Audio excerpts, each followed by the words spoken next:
পেটে খিঁচুনি দিয়ে হচ্ছে বমি, রাত বাড়তে বাড়তেই থাকে ডায়রিয়ার আক্রান্তের সংখ্যা। এখনো পর্যন্ত বেশ কয়েকজনকে ভর্তি করা হয়েছে দুর্গাপুর মহকুমা হাসপাতালে।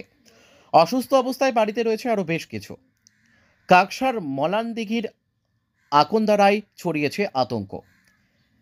তারপরেও সিল করা হয়নি এলাকার টিউবওয়েল, দেওয়া হয়নি পরিশ্রুত পানীয় জল বলে অভিযোগ স্থানীয়দের। স্বাস্থ্য দপ্তর সূত্রে জানা গেছে, বুধবার দুপুর থেকেই বমি পায়খানা শুরু হয় গ্রামের বহু মানুষের। সন্ধ্যার পর থেকে বাড়তে থাকে বমি পায়খানা এবং অসুস্থের সংখ্যা।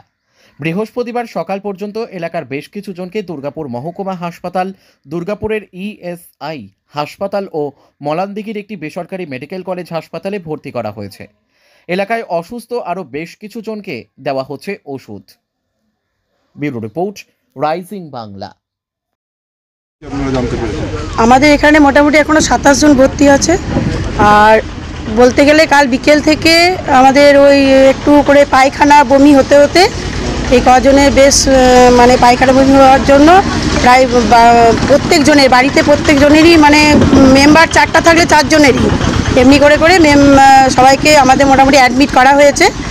এবারে আর কিছুজন আমাদের এখানে অসুস্থ হয়ে আছে, তাদের জন্য আমরা একটু যত সরকারিভাবে ব্যবস্থা করছি জলের বা স্থানীয়রা অভিযোগ করছেন যে টিউবওয়েলগুলো সিল করা হয়নি, আমাদের জন্য কোনো জলের ব্যবস্থা হ্যাঁ, পঞ্চায়েত থেকে আমাদের মিস্ত্রি যথাযথভাবে পাঠানো হচ্ছে, দেখে যাচ্ছে ওরা। আর পুকুরগুলো আমরা ব্যবস্থা করছি একটু পরিষ্কার পরিচ্ছন্ন রাখার জন্য, ব্লিচিং দেওয়ার জন্য। ট্যাঙ্কারের মাধ্যমে তো এখনো জল পাঠানো হয়নি, পাঠানো হচ্ছে ওটা? না, ওটা এখনো পাঠানো হয়নি, তবে আমরা একটু ব্যবস্থা করছি জল পিএইচই ওখানে বলে আমরা জলের একটু ব্যবস্থা করছি যাতে একটু শুদ্ধ পরিশুদ্ধ জল আমাদের এখানে দেয়া হয়।